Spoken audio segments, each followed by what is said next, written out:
Welcome everyone to our session, Humanizing Virtual Meetings, Strategies to Lead, Collaborate, and Connect on Video with Jana Lundquist and Tian Terblanche. We're so excited to have them here today. I'm excited because if there's anything all of us have done a lot of is try this and learn and fail and experiment and explore. And so I think of all of the sessions, you know, this one is pretty near and dear and relevant and close to home right now. So we're very excited to have you, to have Jana, to have Tian with us today. My name is Shelby, and our volunteer Amy is on today to help moderate the session. Feel free to reach out to us if you have any technical difficulties or questions. We're here to help you, and excited to get going. But before we begin, I just want to give us all a moment to settle in and do our three things that we're starting out our meetings with. So first, I'd like to acknowledge the land I'm on here in Helena, traditional territory of, among others, the Salish Kootenai and Blackfeet tribes. I'm thankful for their stewardship of this land. I encourage you all to chat in where you are joining from, including the traditional territories you're representing. And there is a link in the box, and I'll chat it in again here. That you can go and explore that for yourself as well, whether that's right now or later, or whether you've already done it and memorized it. That's wonderful too. Thanks for being here and acknowledging where here is for you. Next, take a moment to consider what you need to let go of right now in order to be present during this session. Now let it go for the next hour and a half, because you are here for this fantastic workshop and we want to get everything we can out of it in the moment. And then finally, write down your why for attending the session. If you have a conference guidebook, which some of you may, and it disappears into my background, you can write it down in there. You can also download the version online, or you can write it down on whatever piece of paper you happen to have on your desk right now. Just write down your why for attending this session so you can remember what you want to get out of the course. You can even type it in chat if you wanted. All right, let's get down to business. A few logistics before I pass it over to Jana and Tian. As I mentioned before, if you have any problems, please reach out to us. I'm going to chat my email in there. You can send me an email and we'll get you hooked up with whether you need the call-in number or what that might be. Amy and I will be helping moderate. Let us know if you have any questions. The session will be recorded and available to view afterwards. And I'm sure Jana will have some resources she'll share as well, so you'll have access to those in Whova. And then feel free to chat or raise your hand if you have questions throughout the presentation. And we'll also have some time for questions later on. All right, thank you. We're good to go. Jana, I'm going to hand it over to you. Awesome. Thank you so much, Shelby. MNA and Shelby and Amy and the team have been such amazing organizers, and I'm so grateful to be part of this group, and I'm so thankful to be with so many of you on Zoom this morning in Montana. I am really fortunate to be joined by my Jana Lundquist Consulting's project manager, Tian Terblanche, as well. We will introduce ourselves a little more fully in a moment here. I'm going to go ahead and share my screen. Let's see here.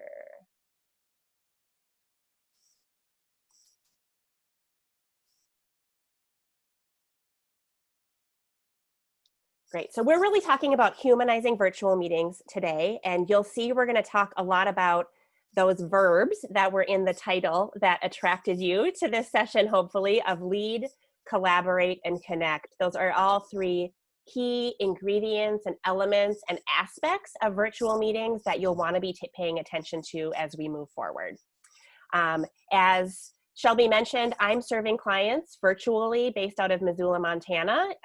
This virtual world we're living in makes a lot of collaboration even easier than it was before, which is one nice byproduct of the era that we're living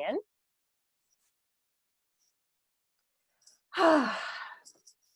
So we are going to talk a little bit as we move on here about the aspects of Zoom meetings that have perhaps driven you the most crazy over the past 6 months or so. I love this take on Goodnight Moon, which is a book we've read a ton at my house with my young kids. Good night moon, good night Zoom, good night sense of impending doom, right? We are living in a very dynamic, uncertain world right now, and certainly Zoom is a tool that many of us are using more often than ever before, okay? So I don't think Zoom necessarily needs to give us a sense of impending doom, and I'm gonna share some real reasons why. I want to be really clear on sort of the content that we're focusing on today. There are a ton of technical solutions and trainings out there in terms of making the tech of virtual meetings more effective. And we're going to sprinkle in a few of those, but our focus is really on making the human beings who are part of your meetings feel more connected and more productive as part of the meetings that you have. So everything that we sifted through in terms of what we might share with you is about the humans and making that connection better. So your presenters today, we joke with like a heavy wink that we are the global team serving the Pacific Northwest. My name is Jana Lundquist. People call me the Team Whisperer. I've been in Missoula for 14 years now. I was vice president at First Security Bank, which is a division of Glacier Bank, for 9 of those years before starting my own consulting practice. And so primarily I serve as a facilitator and consultant, providing strategic planning, workshops like this, and executive coaching one-on-one. About 2 years ago, I was so fortunate to be referred to a gem of a person, Tian Terblanche. And Tian, would you mind unmuting yourself and just sharing a little bit about yourself, your location, and how it is that you serve JLC, and also introducing the lovely person beside you. All right, so I'm Tian Terblanche, based in Pretoria, South Africa, and so we've been introduced almost 3 to 4 years ago, and we just have a lot of things in common with regards to serving clients and client development and all of those type of things. So it's so much fun to be here today and share this love for our client development and with you guys tonight, or this morning, well, my tonight. It's your evening. And what about the person next to you? This is my my sister, also supporting Jana in her business. Just maybe introduce yourself. Well, my name is Anna-Liane, obviously also in South Africa. I joined the team last year, so I've been with the team for a year now, and it's been amazing. Since COVID struck, we did, everything we do virtually, and it's been a roller coaster, but it's been fun, and we learn something new every time we do something like this. So it's been great. So thanks. Absolutely. Well, thanks to both of you for doing this. I just knew as I was drafting my MNA proposal this spring that I couldn't have a meeting on humanizing virtual meetings without having the team with me.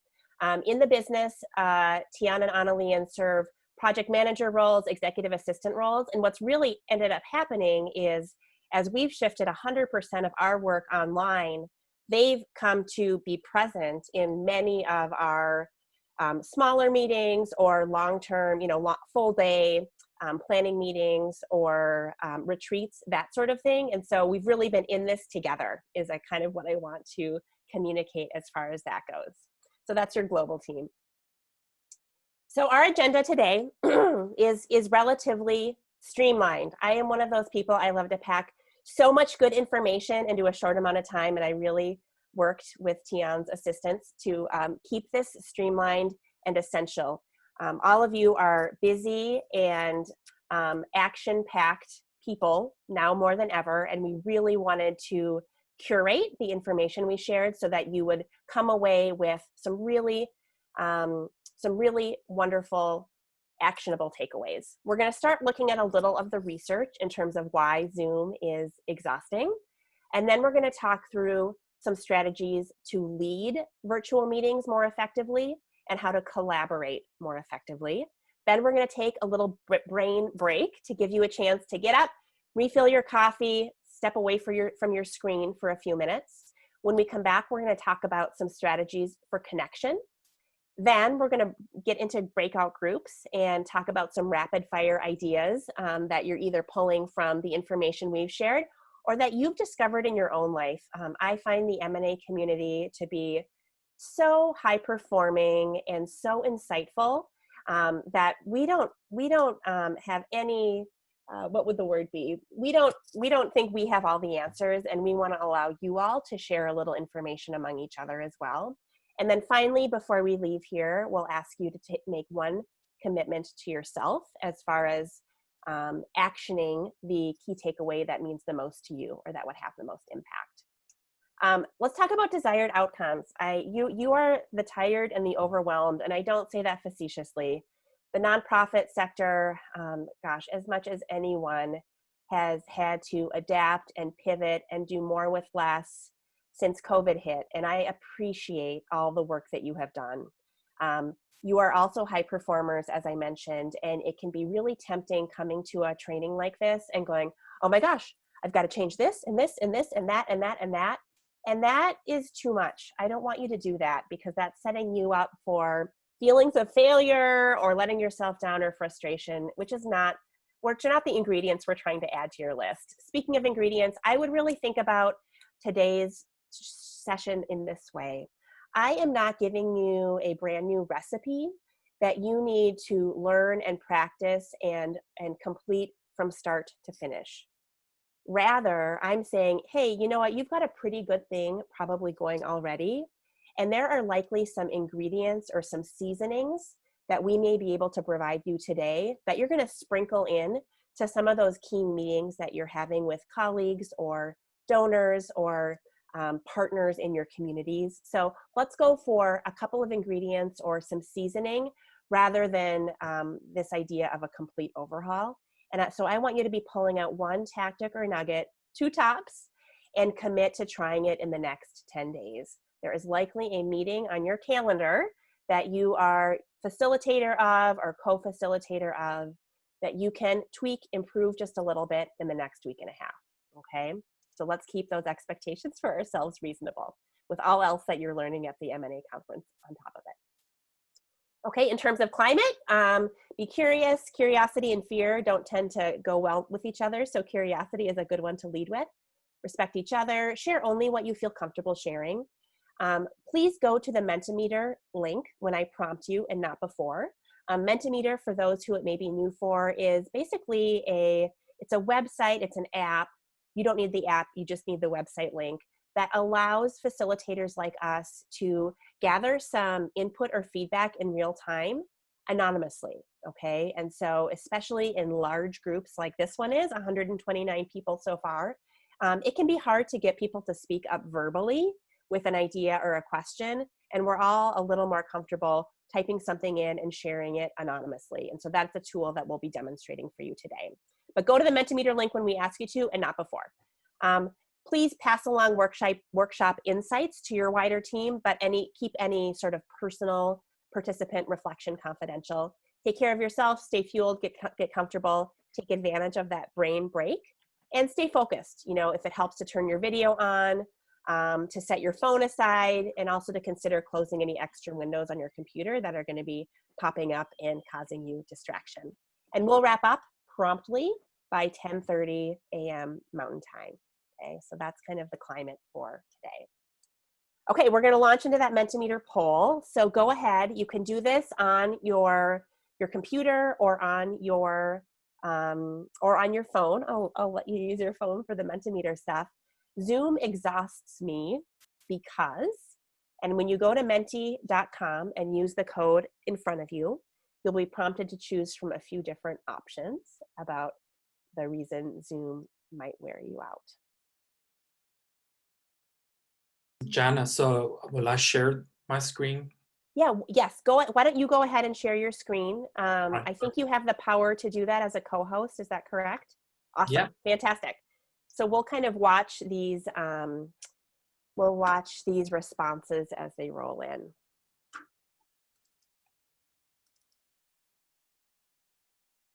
We'll talk about some of the science and the research behind Zoom in a moment, but see, we've selected a few of the most common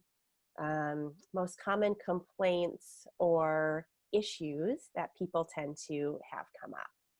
I'm going to take just a moment to look in the chat to see what we might be hearing from any participants. Thanks for your comment, Amy. Yes, little changes are smart and can make a bigger impact than you might think. Amy, so glad you've experienced Mentimeter. It's been relatively new. Looks like Logan uses it as well. We knew of it for a while, but really decided to figure it out as we were as we kind of got into this COVID era, and we're dealing with some bigger groups that we wanted to hear from. Carissa from Homeward, hello. Mentimeter versus a Zoom poll. So my understanding, and I think this will probably change as we move forward, Zoom polls are pretty basic, at least at this point in time. And I wouldn't be surprised if they end up adding some more of the functionality that Mentimeter or other software like it provides. But you can basically just do a poll where you're getting a total number. You don't get to add GIFs, which I just think are kind of fun. And you don't have the same sort of free response capability that we'll also be playing with later here in Mentimeter. The types of question you can ask and the visual elements make it more engaging. Totally. Okay, Logan, you already answered Carissa's question. Thank you for jumping in there with that. It's one of many. It's hard enough to adapt. Yes. So Chuck, I'm really grateful that you mentioned that in the chat. I am oftentimes talking about Zoom just because it's sort of the center of our world, and it's one that I am finding the majority of our clients, both business and nonprofit, to be using. Most of the strategies and tactics we'll talk today would also apply to other tools that you might be using, such as GoToMeeting or Microsoft Teams or others along those lines. And so if you don't feel like I'm not speaking to you if I'm using a different tool name than the one that you happen to be using. Okay, so the people who can only join by phone, that's a great call. We've got Mita on there. If that happens to be, I'm just trying to think here if there's a good way for us to get them the Zoom link. I'm sort of looking to you, Amy. If those are people who are on your team, to the person who asked that question, you might just send them the link menti.com as well as the code 7763723, okay? That would be great. Perfect, so let's take a look. Seeing my own face, we've got 17 people saying that is the most exhausting part of the day. Quick tip, if you're using the Brady Bunch style view, you can put a Post-it over your own face or choose a presenter view so you're not looking at yourself. I don't think we are humanly meant to be doing that, and that can be something that is sort of distracting on top of everything else. It's hard to follow, as Roger Dangerfield is showing us here. With so many people and so many concepts going on, it can be hard to know who's talking or what they're sharing. You're muted and other tech issues. I mean, how many times have we all said, oh, I don't think your mic's on, I think you're muted, or had trouble getting to the link, or lost the password, or have a weak connection? That really adds some complexity or some frustration to virtual calls. I miss multitasking, right? When you are on a phone call or on a different kind of interaction, sometimes you can also be doodling, or you can also be doing some things that are actually constructive, and that's different, right? And then finally, not sure, my brain is fried, okay? For any fellow children of the 80s and 90s, I couldn't help but include some fried eggs on there for those of you who remember the Just Say No to Drugs commercials. It's just a lot, and it's hard. And from the nonprofit leaders I've talked to recently getting ready for this workshop, some of you are on 3, 4, 5, 6, or 7 Zoom calls every day. Oh my goodness, that's enough to make everyone feel a little nutty, okay? I'm gonna check back. Any good input in the chat the past minute or two, Tian? Let me quickly have a look here. I'm gonna stop sharing now. That sounds perfect, and that way I can move us forward to the next slide. Let's quickly see if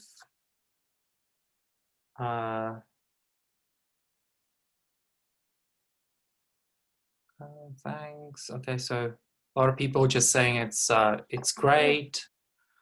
And yeah, another person just mentioning, hide self view. Oh, Olivia. Oh, that's wonderful. I think that might be a more high-tech version than putting the Post-it over your face. But Yeah. to just be able to not be distracted by looking at yourself is something that seems kind of silly, but can oftentimes really help. Okay. Yeah, I just want to quickly add something here is Yeah. with regards to the size of the group. If obviously if it's a bigger size, then I think hiding yourself might make it easier on everyone else as well, because you have all these heads moving and hands moving, and yeah, that's maybe something you want to consider as well. Totally. Fantastic. And truly, depending on the kind of meeting that you're in, if you're facilitating a meeting and it's really important for you to be able to pick up visual clues from the people you're meeting with, then I can see having the grid in front of you being necessary and constructive. But if it's the kind of meeting, maybe it's smaller, maybe you know each other better, maybe there are specific opportunities in your agenda that you've built in for people to share or to participate, then you, even as facilitator, may want to switch to a presenter view, for example, so that you're not looking at everyone and their cat and their toddler walking through the back room, right? Because that can just be a lot to look at. Okay, so I'm not going to bore you with research because you probably all have enough experience to really understand that Zoom or virtual meetings, video meetings in general, take a lot of energy. But I just wanted to, I feel like a big part of my job as the team whisperer and as a leadership coach is to normalize the experiences that you are having. When we feel isolated and that we're the only one that's dealing with something, it can feel kind of lonely. And so partly by sharing this research, I want you to realize it's not just me. There are real scientific reasons that Zoom meetings feel difficult, and I'm gonna react by figuring out what to do more, but not beat myself up.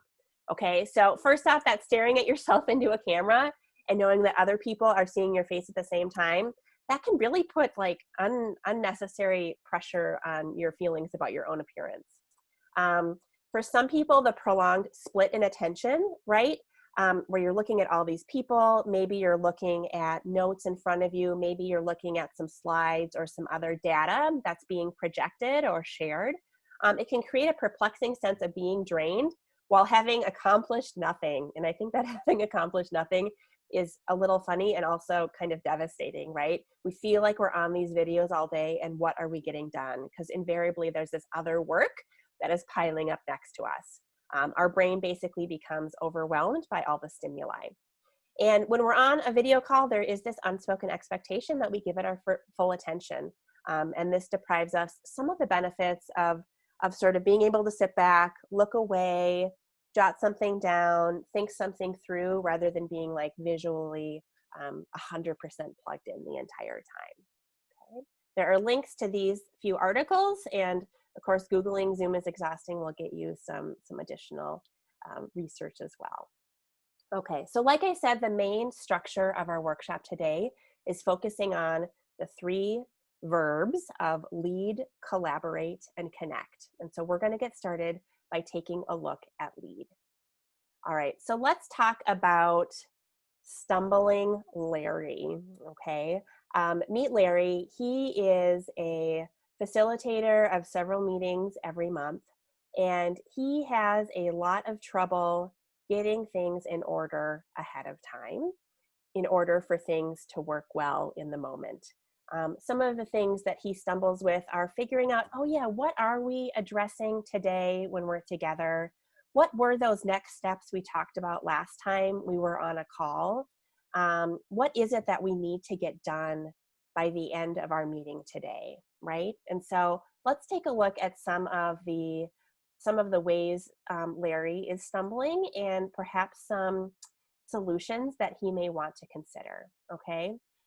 So overall, I would say one of the principles we're imparting to you is to ruthlessly filter out what doesn't require video, okay? I have found this even myself, that Zoom or your virtual solution has almost become a default. Well, we're all in these different places working right now. Shouldn't everything we do interaction-wise be on video? No, no, no. And so first off, build your credibility by calling only meetings that are needed, okay? And they should have a clear desired outcome. A lot of your basic meeting facilitation principles and skills apply to the video world as well, okay? So if your desired outcome is discussion, that's not an outcome, okay? An outcome is a decision about, a plan for, a timeline that will allow us to. Those are concrete deliverables that show up at the end of an effective meeting, okay? So really it's about what essential decision-making, production, or planning will take place. And then if it's an informational update, I see this all the time. If it can be covered in an email, send the email and give people the opportunity to read it at their own time. One person shouldn't simply be dumping a whole bunch of information on a group of people in a video meeting. And alternatively, if there's a deep dive you need to have with maybe one person or two people, pick up the phone. You don't need an audience of additional people there watching, observing it. And sometimes being on the phone allows someone to, like I said, to doodle, to take notes, to be on a walk outside and sort of getting a bigger view on the world. And the phone gives people a little more flexibility as far as that goes. Okay. Second main principle for for someone like Stumbling Larry is to prep participants to bring their best brains. And I have to give a shout out to Liz, who shared this concept in a strategic planning workshop several years ago, that when you're the facilitator or the host of a meeting, you want to help those participants bring their best brains to the room. So what does that mean in terms of actual action on your part? That probably means you may distribute prep questions that you can either describe as like a journaling exercise. I oftentimes use a SurveyMonkey survey for prep questions that you're providing before important brainstorming or decision making. And that's really about preventing the dynamic of inviting people in cold, where they're maybe not really sure what's going to be discussed, and they may have the personality type where they'd like their gears to start working ahead of time. And those prep questions can clue people in about what specifically is going to be discussed or brainstormed or decided, and give them chance to warm up as far as that goes. Secondly, I would really advise circulating the agenda itself and a curated collection of documents and complex data ahead of time. Again, with some personalities particularly, it helps to arrive at ease and to participate more if you know what's going to happen and if you've had a chance to review the most essential materials that go along with it. Please note with the word curated, I am not giving you permission to do a big information dump of a whole bunch of PDFs, a bunch of PowerPoints, a bunch of the really complex reports that so many of you work in and day out. You really want to share the most essential information ahead of time that will help your meeting be more effective. Okay, before we take a quick brain break, what I would love to do here, I might actually postpone the brain break for a, I'm going to postpone the brain break. We're going to skip through here. Before we move out of the Stumbling Larry, the leadership challenges and solutions, I would love if you want to drop anything in the chat in terms of questions, clarifications, even observations that you've had in terms of kind of getting things in order ahead of the meeting so that you're more effective on the day of. And Tian, if you see anything pop into the chat, I would welcome you to speak up with that. I just want to add also maybe tips, any other tips we haven't mentioned as of yet. Yeah, Please totally, feel free totally. to add it in the chat. Yes. Okay. So discussion is not an outcome. Love that. Yes, Amy, I had to attend facilitator training to learn a lot of things, learn a lot of the reasons that meetings I'd been a part of in the past had sort of driven me crazy and wasted a lot of people's time. Okay, so I also see how far in advance of the meeting do you distribute the prep questions so they are still fresh? Barb, that's a great question, and it's probably going to depend a little bit on the culture of your group, whether that's an internal group or maybe a consortium or a coalition of wider people you work with. Some people tend to be pretty dynamic and pretty comfortable with last minute, in which case I would do it within maybe the 2 days before. A lot of times when I am working, say on a strategic planning retreat with a lot of board members of various personality types and various ages, and a meeting that doesn't happen all that often, right? It's annually or even every 2 or 3 years. I would try to get that out more like a weekend ahead of time so that people can decide when during that week they really want to tackle some of that prep question thinking. Okay, I love your invitation to ask people to bring their best brain. Such a great, that, you know, Liz is so wise, and that is one of the reasons I love that saying so much, because that's all we're trying to do. And that brain doesn't need to be absolutely chock full of new stuff or overwhelmed by 12 emails worth of input you're providing ahead of time. You just want them to feel comfortable and ready and equipped to have a good meeting. I'm sure we'll get into it, but my biggest frustration is the lack of interaction from meeting participants. Becky, you are gonna like this next section. Same from Amy. Love the idea of sending prep questions in advance. Mentimeter might help. From Shelby, in regards to filtering out ruthlessly, what is a good way to set this as a culture for the team? For those that want to encourage this for their teams, how to best introduce it for everyone to make these decisions about video, call, email. This is a great question. And Tian, one existing resource that we have that we may end up wanting to upload into Whova is the Meaningful Meetings Roadmap. We developed it prior to the video exclusive world that we're looking into now, but it's basically a chance.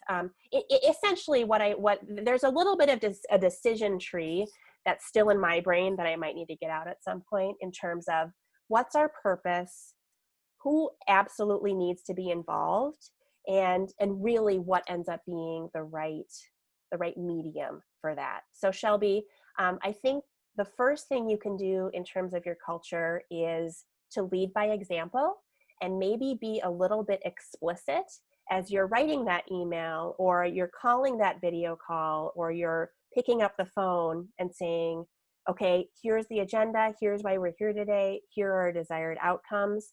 In the case of that email you're sending, you may say, you know what, I realized my agenda for our normal Thursday morning meeting was almost exclusively information sharing with all of you. So I decided to be a little more efficient and respectful of your time by capturing that in this email.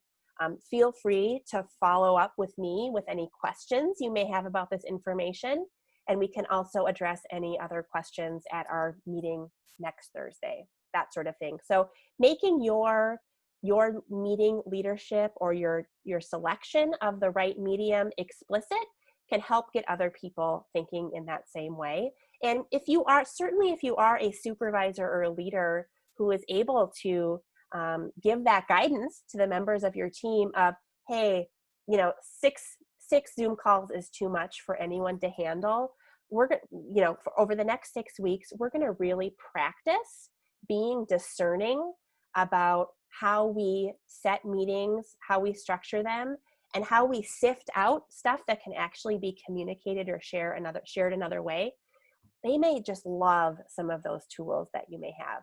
I think attending a workshop like this is always a really good excuse too, because you don't have to say necessarily, well, I've really been having a hard time with these meetings and I think you should do it differently. You can say, hey, I had this great workshop I went to at MNA and Jana and Tian shared a few of these tips or tools that I think we might want to try here.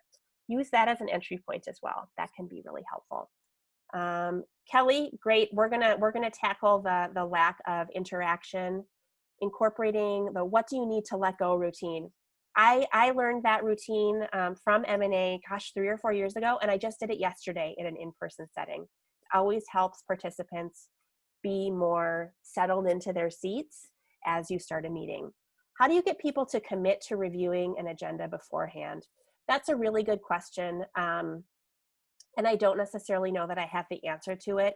I think the important thing that's within your control is providing the agenda ahead of time. And that way the people who are really depending on it know that it's there and know that they can look at it. In the next section, we'll talk about reviewing the agenda. If you have participation or contributions that you're especially needing from particular participants, that's a little bit of a different thing. It helps to pass the speaking role off to someone. We'll talk more about that. We avoid all talking on top of each other, and it can lead to awkward silences when we decide who talks first. Yeah, so even saying, here's my contribution and I'm going to pass it off to Shelby to share the next idea creates a little bit more of a comfortable and predictable flow among a group. Let's see, not just updates, but many times I struggle to get people to read updates, so that's why we have the meetings. Yes, and you're dealing with you're dealing with tired and overwhelmed people, and you're dealing with some underlying dysfunction. So that may be something we want to talk about in a follow-up call, Mandy, okay? Becky, the last board meeting I had, I gave out goodies to board members who were actually on the call with their video on. Yes, a little bit of bribery or encouragement never hurts. Goodies, would love to see that.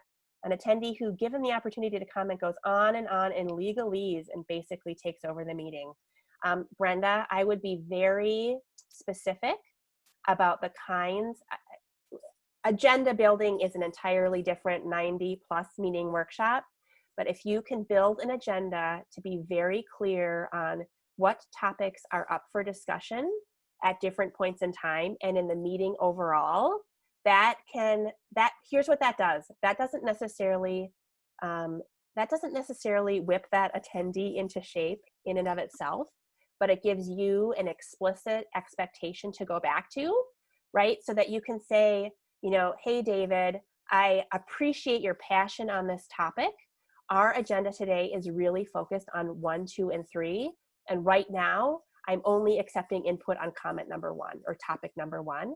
That way, if that input isn't topic number 1, it really needs to be saved or shut away for later. Mute button list. I love to see there's some humor thrown in here. Absolutely. Specific towels and wrapped a candy bar and mailed them out. Love that. Having a good chair. Limiting time for comments. A dedicated facilitator. Limiting time is ethical. Not necessarily, maybe limiting time. There are definitely times in large groups. I have a timer in front of me and I'm giving people an allotted amount of time and saying, great, time to move on to the next person. I think that's ethical. As long as you're not dealing with, you'd want to be careful about any disability issues or cultural issues that would really put someone in an uncomfortable position to have to work within those time constraints. So I do see that. Awesome. Ask them to print it and that helps. The individual's an attorney. That individual who is an attorney, Brenda, that's someone who you want to have active and engaged. And maybe it's a board, maybe it's some other relationship. I would do a one-on-one meeting with that person on the side and say, oh my gosh, I have been so grateful for your contributions and really excited to see your passion for our project. And you might want to get that person more closely involved with one particular initiative or project or topic and let them funnel all of that input and energy they have into something concrete like that. Honestly, that can really help. And you might find that they are sort of taking over or diverting less often when you're in that group setting with a more, a different kind of agenda, okay? Let's see here. Okay, perfect. Yep, limiting comments to 2 meetings. I think there is a way to do that if you're setting that expectation of 2 minutes, for example, within reason, to be using that as a guideline. We're all trying to get a lot done in a relatively short amount of time, and that way it stays relatively fair for everyone who's participating. Awesome. Distribute prep questions and circulate the agenda. Okay, awesome. Thank you so much for all of your questions and comments and sharing in the chat. It already feels so much more interactive for me than if I were just sharing a whole bunch of information and hearing crickets. What we are going to do is we are going to do a brain break. Here is my requirement of you on the brain break. I do not want you to sit or stand at your station, continue looking at your computer, but just switching to email or your chat or whatever else. I want you to get up. I would love you to go refill your coffee, make some tea, take a quick walk outside if the weather allows it. And I'm going to suggest that we end up back here at 9:50 Mountain Time, which is 8 minutes from now. If you could be sure to be here on time, that will help us all move forward together with the next verb, which is collaborate. Awesome. See you back here in 8 minutes, everybody.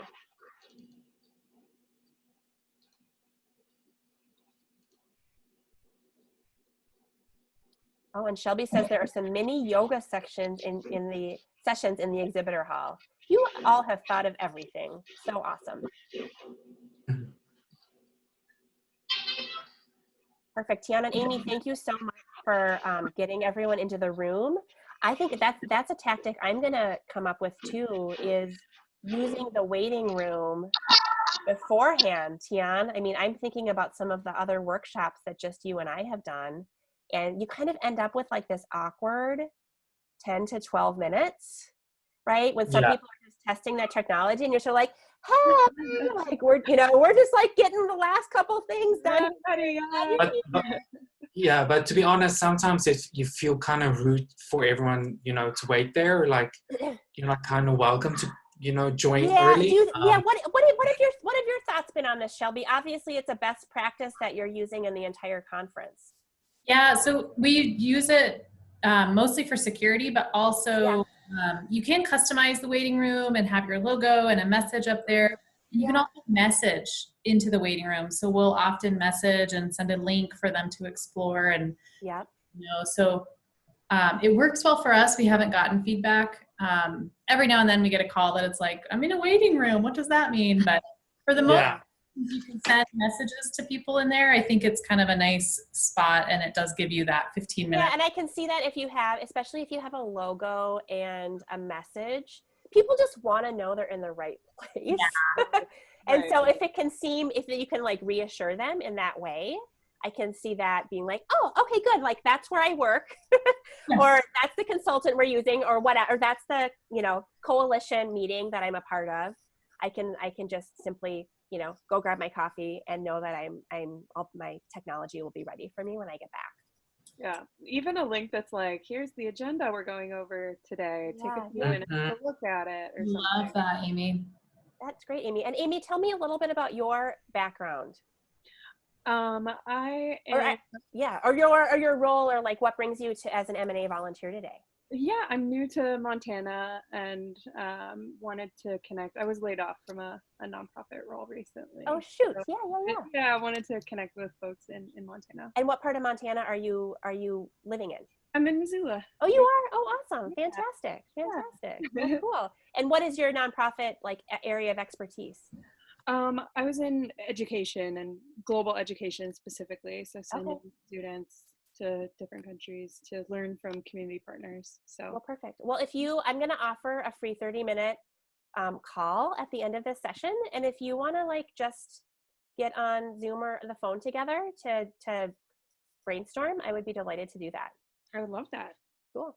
Awesome. Okay, I am going to pop off for just a minute here. I need to make sure that calendar that I'm sharing when we get to the end is a calendar that I can commit to. Okay, so I will stop sharing my screen and then make sure that I'm back here at right at 9:50. Thanks, Jenna. We'll see you guys at 9:50. Sounds great. Thank you. Any tips or advice from either of you as we move into this, or are we good? No, thank you. It's great. Okay, cool. Awesome. Yeah.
Hello, everybody. It's 9:50. I'll give you, excuse me, just a minute or a minute to get settled back into your station.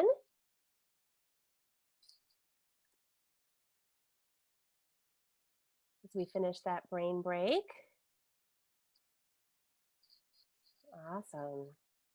Well, I'm going to keep moving because I have a lot more fun stuff I want to make sure we accomplish before our 10:30 end time. Yeah, I'm so glad Shelby is asking that question about how many were successful at really taking a brain or a screen break. Honestly, I do some really goofy things. Rachel Guin, who is a fellow consultant here in Missoula, shared some of them with me, of like even having people show their like, see, I got a new beverage while I was up during my break. Or I've had people, I've asked participants to grab a scavenger hunt item that clearly is from another area of their workplace or their house, right? So like I came back with a spatula from my kitchen just to show like, no, I don't actually just keep that in my home office. That's something weird. I really did get up because there is so much confirmation that changing our focus, right? Stepping away, changing our focus, getting a little bit of fresh air, getting a tiny bit of nature, even that if that means standing under a tree in your front yard or right outside your office, all of those things can really make our brains more effective at coming back to whatever the topic at hand might be, okay? Oh my gosh, we opened the greenhouse fence, fresh cup of coffee, 3 sun salutations. Susan, that is amazing. An orange. Use the restroom standing desk, which helps Gail focus on video meetings. I'm gonna go stare at a tree for a while. That's amazing. I love that quote of Thailand's. Or my coffee, vacuum dog fur, cup of tea and a smoothie. Awesome. I'm a huge fan of quality food and drink, and so that's something that you can always get during a brain break like that. Fantastic. Well, let's continue on. I'm glad that that was an effective couple of minutes that we made for you there. See here.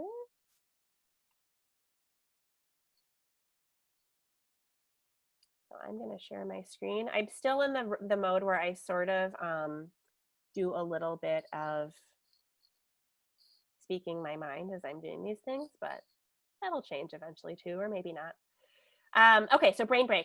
Second verb that we're focused on today is collaborate, and that is a pain point that many of you mentioned in the chat of not having the participation of your fellow attendees that we all really crave, right?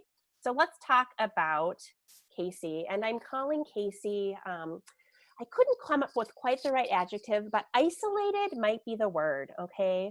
So Casey, they host a number of meetings, and they host one in particular on a recurring basis. And rather than hearing a lot of response and discussion and feedback from the people in their meeting, Casey hears sort of the worst thing from a facilitator or someone who's facilitating a meeting: outright silence, okay? Crickets. None of us likes to do that. I know for myself personally, when I host a workshop or another kind of meeting, the last thing I want to do is just hear myself talk. I want to be able to hear what other people have going on for them. Okay, so let's talk about some strategies and some tactics someone like Casey might consider in terms of improving their meeting. The first one that I'll mention, and I know that we've already had this suggestion in the chat, and that is expanding the spotlight, okay? Just because you're the person, the person officially in charge of getting a meeting scheduled and making it happen doesn't mean that it has to be the fill in the blank with your name show, okay? So for large or high stakes meetings, consider a co-facilitator. And I feel so lucky today because I sort of end up with 2 co-facilitators today. We have Amy as the MNA volunteer, and we also have Tian and Annalien dialing in from South Africa. And that co-facilitator could be someone who is sort of bouncing off the content with you. I'll do this section, you do that section.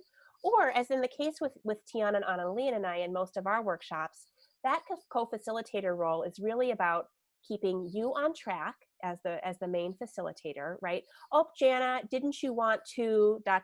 Or, you know, we're getting, that's someone who can be sending you messages, you know, on your phone or privately in the chat of, didn't you want to ask this question, or did we want to refer to that video? Those things, when you're the facilitator, it can be a lot to take on as your own. What are those? The host muted. Oh, perfect. You may want that co-facilitator to help monitor the chat, right? Maybe it's just my little brain, but I have a really hard time being sort of the hopefully dynamic and engaged leader of a meeting, and also be keeping track of the chat, and oh, there's someone new in the waiting room, and oh, someone just texted me because they're having trouble getting into Zoom at all. That's like just enough for my head to kind of explode. And so it's incredibly helpful to have that co-facilitator as part of your group. And then secondly, meetings of all sizes, whether it's 5 of you or 20 of you, if it really needs to be that big, can benefit from additional contributors, okay? And so I would say in that case, you would want to personally reach out to colleagues who are really well suited to cover a section of the agenda or handle a part of your activities on a certain day, right? And so in situations that I've had when I used to work at the bank and I was meeting with branch managers, I would really look at a couple of branch managers who are really hitting it out of the park in one way or another, and ask them to share, how did you handle that last promotion, or how did you bring your team together to do that project? And those peers really would rather hear from that person who's in that same seat than from me anyway. In other cases, you may have someone who has really been taking the lead on a particular aspect of collaboration or work that you've done, and it's really just natural for that person to either share or update or lead the brainstorming or lead the decision-making process, rather than that have to be necessarily you. And I'll say this with complete confidence, your other participants will thank you.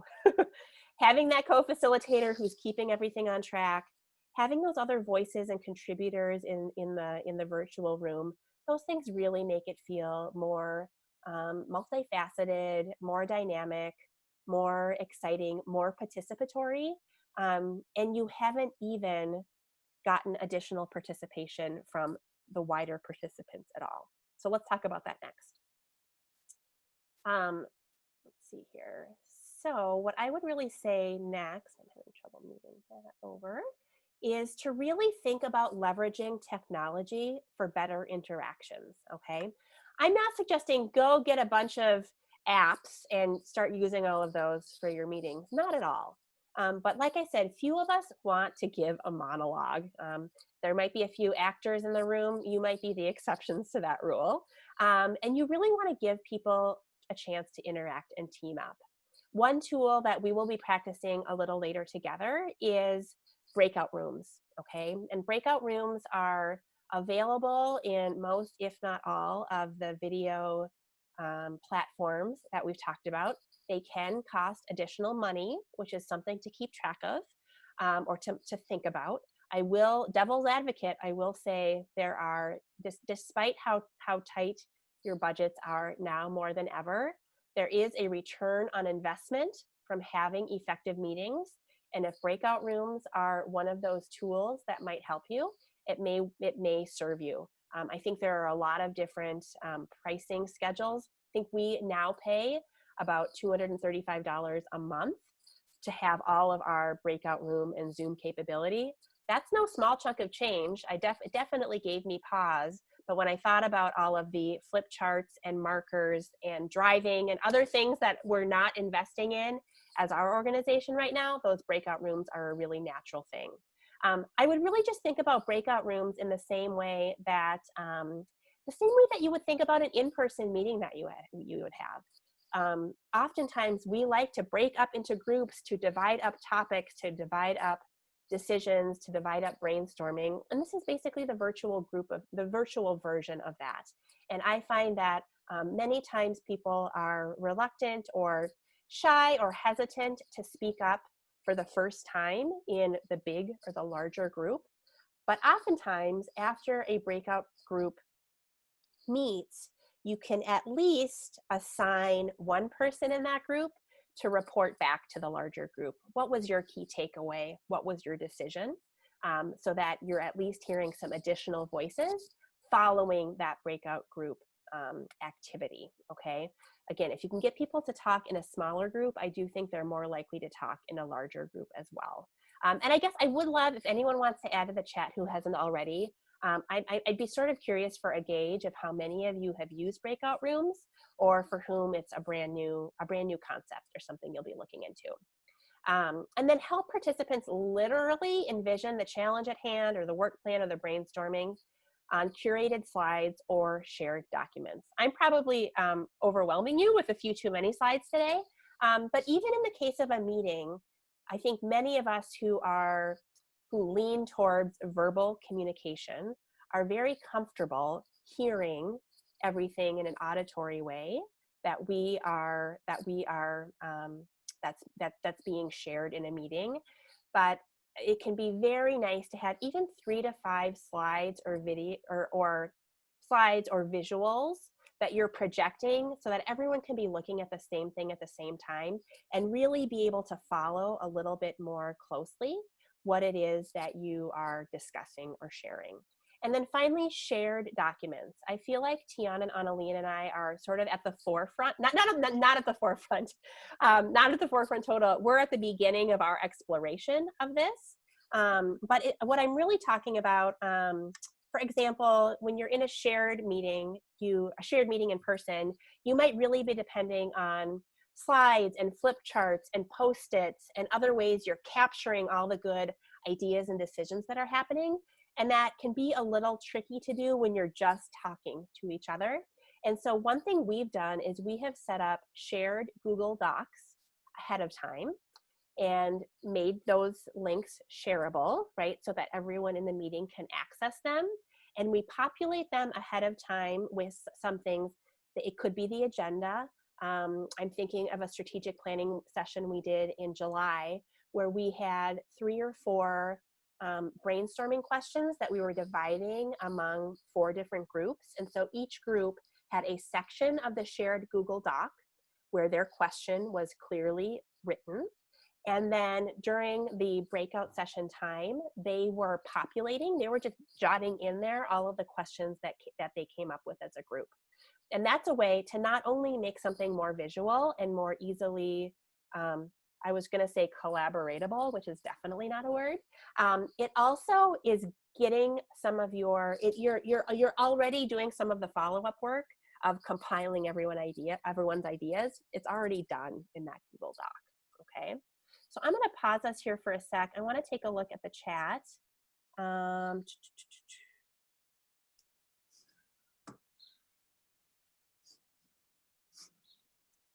Okay. Oh my gosh, Rosie, Rosie, I should know that about you. You were very, very productive during your brain break. Looks like we've got quite a few people using Zoom. James used the Zoom breakout rooms for the first time. Brand new concept, many times, but never in Zoom. They'll be new for Aaron. Aaron, awesome. Excited for you to use those at United Way here in Missoula. Zoom breakout rooms, and our participants always evaluate that part of the meeting, highly. I think a smaller group just lends itself to better, more candid, more friendly interaction. We feel a little bit more relaxed. Elaine used it for a 2-day retreat. That's awesome. Zoom tutorials, Erica says, that's a great tip. Jono says breakout rooms are a great way to spark participation. Can be used for pair share and turn and talk. Jenny, that's a great thing. It doesn't necessarily have to be a group. You could even be doing pairing. I personally haven't been in charge of creating the breakout rooms, but I would like to learn. Learning it can be a little disorienting for folks in large groups. Yes, Shelby, I think you're absolutely right. There is a little bit of expectation setting and preparing. Even as we get into our breakout rooms in a little bit here, on my slide, I say, be ready for a prompt from Zoom that you will accept when it's time to go into your breakout room. Even that little bit can be kind of consuming. Let's see here, short transition time. Starts clicking. Yeah, Ned, you're absolutely right. When the timer starts clicking down, you sort of feel like you're on a game show or something, and you have to get everything done within those 60 seconds. Let's see here, Amy. Use the trick of waiting 10 seconds before moving on. It takes people that much time to think or unmute. You're absolutely right. We as facilitators sometimes do need to slow down, and you're even reminding me to do that right now, because we're so used to the information at hand, and we have to kind of give the people around us the space to catch up and decide what it is they want to share. Ned suggests calling on each person, especially with big weighty questions, while warning that each person is expected to contribute. That gives everyone the chance to participate, and it keeps you from being dominated by those couple of more vocal talkers. To make sure everyone is called on for introductions, have a co-facilitator put a number before each person's name. Ooh, I like that. I've never tried that. Also super helpful for forming breakout groups on the fly. Ooh, Tian, let's take a note of that. I think we should try that. Great suggestion about pausing. Love that about numbering. Oh my gosh, I love the information sharing that's already happening here. So thank you so much. And Tian is offering another video in the chat for those of you who want to explore or get better about using those breakout rooms. Awesome. So we've talked about leading and collaborating in video meetings. And the third verb we're going to take a look at today is connect. Okay, and I want you to meet Cora, and I'm going to call Cora business like Cora. Cora is extremely focused on the outcomes that need to be completed, and on basically getting the work done, right? It's not all bad, but it's possible to take that a little too far in terms of efficiency and outcomes and getting things done in the shortest amount of time, okay? I'm gonna share a couple of opportunities that Cora has to maybe lessen the business-like persona and increase connection among her team or her colleagues, okay? First of all, do you guys remember when we were able to sit at a table like this group of 4 friends or colleagues, enjoying a hot or a cold drink, talking things over, catching up on what is happening in their work lives, in their personal lives, to the extent that they want to share. We are no longer standing in line at the coffee shop or gathering around the water cooler in the way that we once were, and that's a loss, okay? So the first thing we really want to do is allow time to catch up as humans, okay? And so that can look like a lot of different things. That can look like creating just a little intro at the beginning of each meeting that is, it can be funny, it can be silly. Number one thing that happened this past weekend, your favorite thing about transitioning into fall. You could make it an either or. You might say Broadway musicals or the NFL, right? So you can just keep people talking and let their humanity come out a little bit. Especially in the nonprofit world, you all put your blood, sweat, and tears in the work that you do together. And a big part of that is the results you have are possible because you are collaborating so well with the other passionate people who are on your team or in your community or in your network nationwide. And you don't want to lose out on that moving as we switch and continue to work on video. So really allow yourselves some time to catch up as humans. It may seem like, oh, that's going to take the first 10 or 15 minutes of our call, but you're also creating an investment in the relationships that you have with each other. And sometimes, especially when we get stressed or we feel overloaded, we can get a little crabby and a little even suspicious of the people around us, that we're pulling all the weight or they're not doing this or blah, blah, blah. And sometimes just remembering like, oh my gosh, I forgot that she got to go see the Wicked play on Broadway. That was such a big deal for her, and I'm so glad to be reminded of that. It helps us sort of regroup, reboot a little bit as the humans that we are who get to collaborate, okay? Secondly, create some reassuring consistency. Okay, when it comes to someone like super business like Cora, she might do some things like, oh my gosh, well, I don't have anything on my agenda for today or for the meeting that's this week. And so I'm just going to carte blanche cancel it altogether. Okay. That might be okay, and that might be the right answer, but she may want to realize that there are some consistent meetings that still need to happen. They may be a lot shorter. They may just be a human check-in, but they may need to still happen. I have a dear friend and leadership coach in my life named Shelley Warren. She's Canadian, and I'm actually going to share a podcast episode of hers at the end of the workshop today. She has a wonderful term that she uses called drumbeats, and that in effective teams, we all have certain drumbeats that we grow to depend on. Those drumbeats might be your one-on-one drumbeat with your own supervisor. It may be, if you're an executive director, it may be the drumbeat conversation you have with your board chair or your board president. It may be the drumbeat that you have as sort of the office team that you have every week or every other week. And I would say that if you do those drumbeat meetings well, they are not rote, they are not unnecessary or wastes of time. You are finding ways to make those drumbeat meetings really essential and important, well-invested meetings that your team or the other people in your world grow to depend on, okay? And then secondly, which might seem like the opposite, as I was talking to Eric at United Way of Missoula County getting ready for today, he sort of said, you know what, feel free to cancel meetings that aren't truly needed, right? So let's say you're in the midst of a project with a project team, and that key deliverable you've been waiting for, we've been waiting for that final report, or we've been waiting for that paperwork from our new grantor. You might want to just say, hey, we don't have that yet. Could we wait until our next scheduled meeting, or could we postpone this? Because I think we're going to be a lot more effective and efficient when we do have that piece that we're maybe waiting on, okay? So I would be curious to hear, spoiler alert here, we've sort of created these profiles of these different people because sometimes it can be helpful, and this was a Tion recommendation actually, to hear about some of the pain points and the problems as you figure out what you may want to focus on moving forward. And so if you would go to menti.com, enter the code again, or you may still have it open on your tab, and let us know.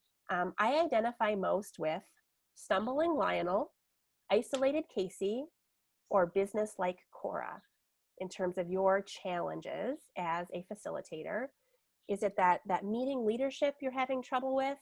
Is it the feedback, participation of the other people in your group?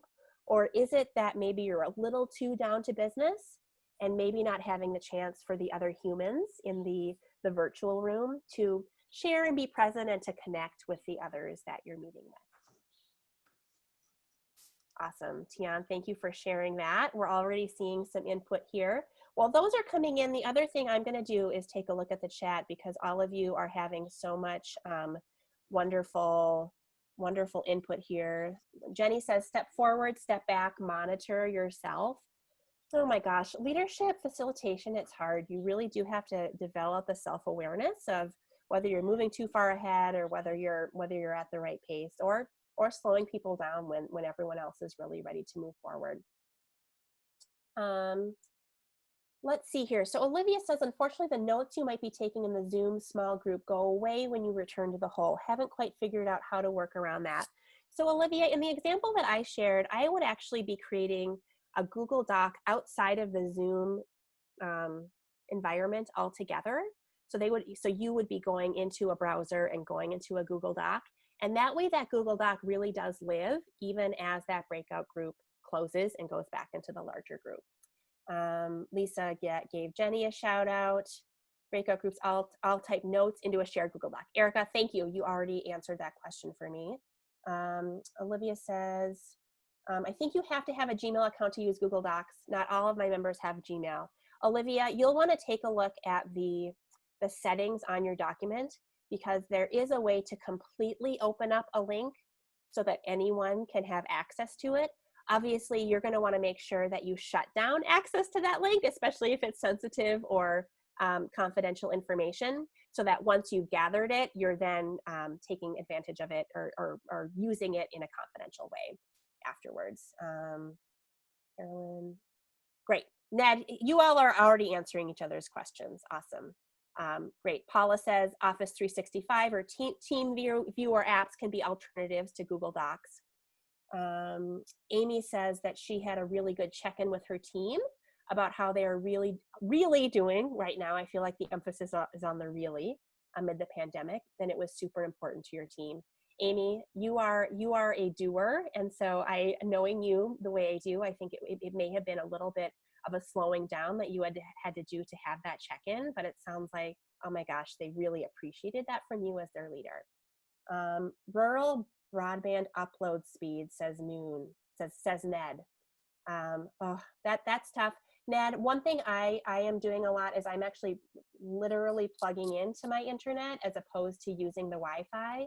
And then when I have really critical meetings like this one, I'm kicking anyone else off in my house who isn't doing something essential so that I can really have the full strength of our bandwidth.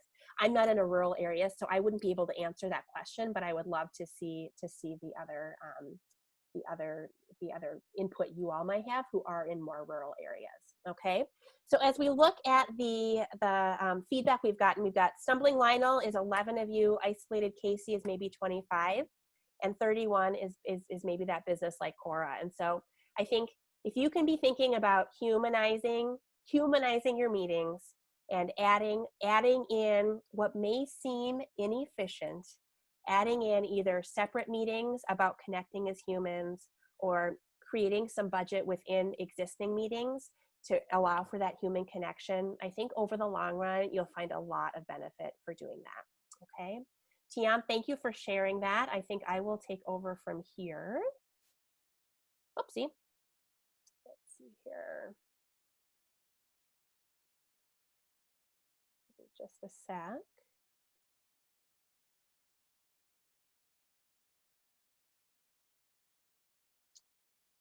Awesome. So, whoopsie, I'm in the wrong, hold on, just the wrong spot. Here we are. So thank you for your turn on that call. All right, so we're gonna do a pretty rapid fire breakout group here because I want to honor your time as you move on to the rest of your day this morning.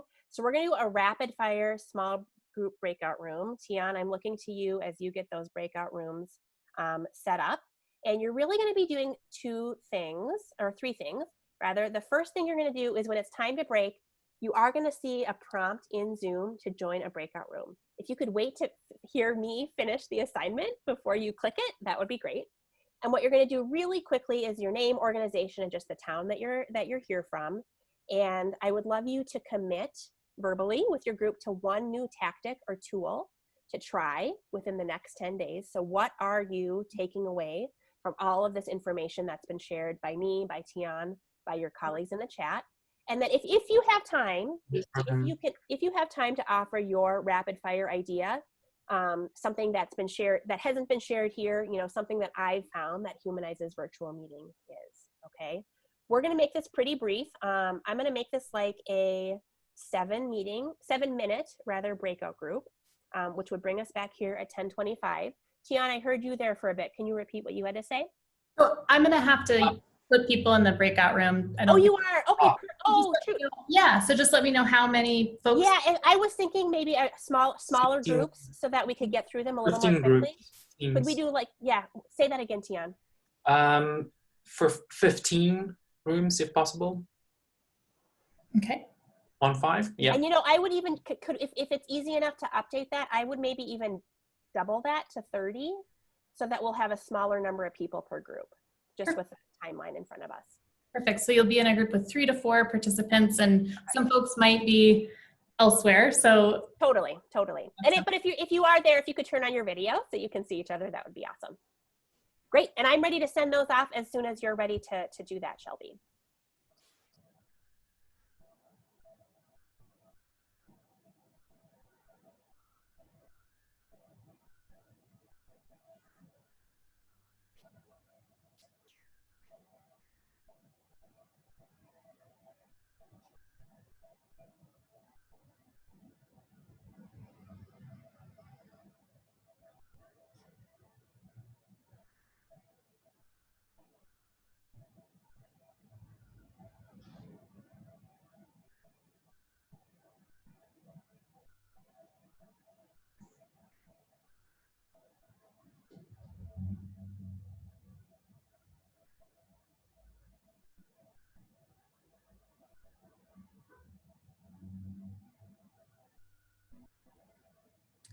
Okay, hopefully that worked.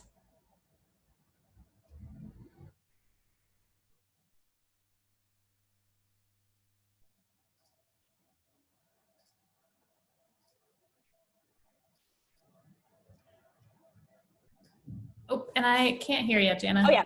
Oh, I was just gonna say that I always try to fit so much in, but I think we're pretty close. And I really wanted them to have the breakout group experience if they hadn't done that before, I love it. and just be able to chat with a couple of other people before they head off to their next session or their next what have you.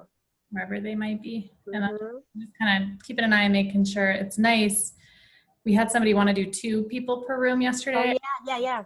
It's great if you have a smaller group who's all like, yep, we're here. But with the conference, some folks, you know, weren't. Well, sure, you're kind of banking on both people being Yeah. present. So I Yeah. think 3 to 4 is good because then you at least have 2 people. Yep, the group I had, it actually ended up being 2 people who work together plus me. And so I was like, well, you guys can, you know, you can get going, right? Like figure out what you're gonna tweak at your own organization. I love that. Well, Jana, I love this so far. I'm taking notes. I'm excited. Oh, good. I'm so glad. Well, I wanted to make sure it was, you know, it can be hard to know what's overly obvious and then what's really helpful. And Yeah. I remember when I sent you the proposal, I was like, is she going to have like 5 proposals like No. this? You know, I sort of wondered if this was going to be what would be a really common, you know, topic among all of us as people who are dealing with this every day. So. Yeah, no, I was actually surprised that more people weren't like in and ready for it. Oops, I'm gonna let these folks in and assign them to a breakout room. Yeah, it's hard to know. That's gonna be right. But no, it's been great. And I think it's good for the folks that are really comfortable with Zoom and want to there. And it's been good for folks who are not comfortable, which is hard to do when it's like you have. Totally. Well, good. No, I appreciate that. Yeah, and so technically speaking here, if you just want to give them their 60 second warning at 10:24 in about 2 minutes here. I jumped the gun there. Oh, did you do it already? Yeah, I thought you meant, so sorry. No, you're fine. Wonder if I can. You know, maybe let's just let them back in. Okay, sorry. I was that's totally fine. That's totally fine. Yeah. And if we do end up having time, you can let me know of any of those Tuva questions that you think maybe we haven't gotten to yet. Yeah, I'll pull those up right now.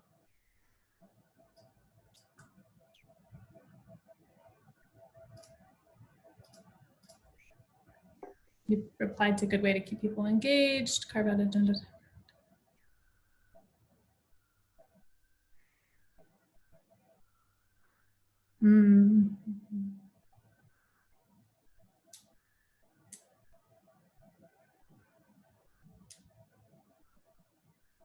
Yeah, I think there might be some. Yep. I'm gonna just send them to you right now and then you can kind of think about them. Perfect. Awesome. Great. All right, welcome back, everyone. We didn't give you quite as much time as we promised you, so sorry. That was my bad. I apologize. Hopefully you got a little bit of chance to interact with maybe someone new, maybe someone you work with already, in terms of what you are taking away and are going to try, and then also perhaps some other ideas of what's working well for other people. Let's see here. All right, so I'm going to go ahead and share my screen again just to make sure we finish up here and then have a little time for any final questions. So here is, we're going to use Mentimeter for the 3rd and final time today. And what I would love for you to drop into that free response question is my key takeaway from today. Okay. And this key takeaway is likely, I would sort of challenge you, this key takeaway is not just a nice to know, but something you are actually going to incorporate into a meeting over the next few days, or for sure by the end of next week. The key takeaway that you are going to act on. And if it came from someone in your breakout group, all the better. I would love to use. I would love to hear those ideas as well. Okay, so these are starting to come in. I'm just going to kind of verbalize some of these. Mentimeter, clear objectives and concise agenda. Affirmation that not all meetings need to be on Zoom. Isn't that so funny? I think it's really become the default for so many of us. And we have many other technologies available to us. So don't feel like you have to do everything on video. Program time in the agenda for social time, intentionality. Yes, it feels a little awkward, but it's going to be good for you in the long run.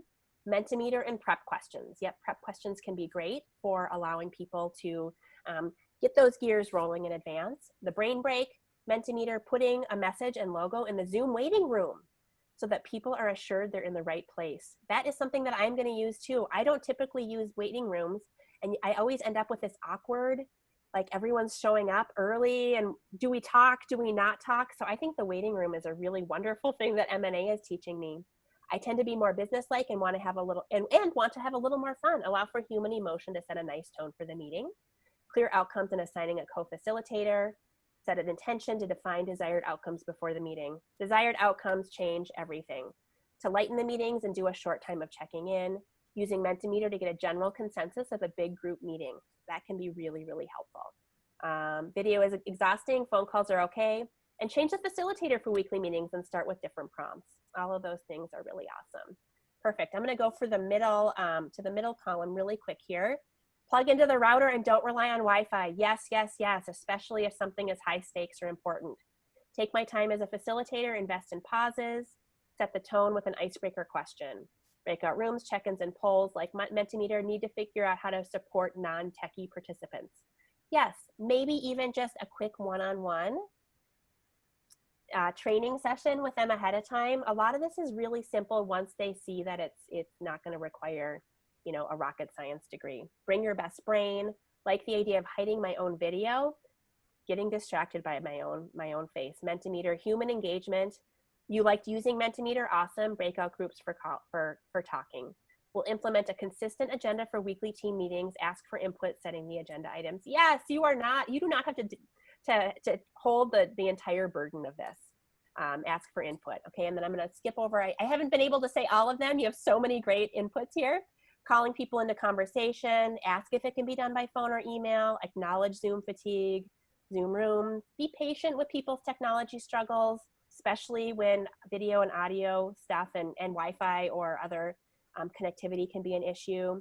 Prep questions, share doc ahead. Okay to have a co-facilitator, and actually super, super awesome. Okay, thank you so much for that. We are also going to create this into a document that we'll share in Whova, so that if I didn't have a chance to verbalize one of those ahas that someone had, we'll be able to share that with you. Okay, so a couple of resources I want to share with you. That Stacking Your Team episode that I mentioned about creating more predictability for your team with drum beats.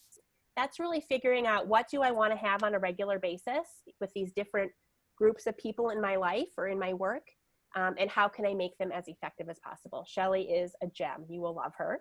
And then The Art of Gathering by Priya Parker, How We Meet and Why It Matters. I have even more to learn from Priya Parker than I've already been able to apply, but she is really, really impactful in talking about having defined purpose, making the gathering really feel connected. And so you're going to enjoy that book too. You could always search for a podcast episode or a video of her if that was too much. And then finally, before we leave here, I wanted to mention that a virtual strategic planning meeting or a retreat is a much different animal than most of what we talked about here today. And so our invitation to you is, if you would like to strategize about an upcoming planning meeting or retreat, a bigger meeting, a longer, more in-depth meeting, I'd love to talk with you about it. And you're welcome to schedule a free, absolutely free 30-minute coaching call about that at janalundquist.com/MNA. We'd absolutely love to talk more about that with you there. I guess I'm looking to Tian and to Shelby. It looks like we've got quite a few things in the chat still left here. What do I need to hit on before you all head off to your next thing? I love having too much going on in the chat, by the way. Yeah. A lot of love coming in the chat. I am gonna Just ask and invite people to, if you had any questions that weren't answered, pop them into Huva. We're going to wrap up right now because we've got more stuff. Awesome. You're heading on to the next thing. Awesome. Well, my sincere thanks to all of you for joining us today and committing to making some tweaks for better virtual meetings and other interactions. Shelby, thank you so much for MNA's leadership, and Tian and Annalyn, thank you as always for keeping us on track and effective and hopefully a little more interactive as well. Awesome. And thanks to Jana and Tian and the team at Jana Lundquist Consulting. That was such a wonderful session. A lot of love in the comments. Gave love in the comments. Go to your session survey page and give some love in the session feedback. And anything else you want to say, that's always super helpful for our presenters and for us to make your experience even better next time. And have a wonderful rest of your day. We'll see you in the next session. And I can't wait to attend some even better virtual meetings with all of you as we all practice these fabulous tips. Thank you so much. Thanks everybody.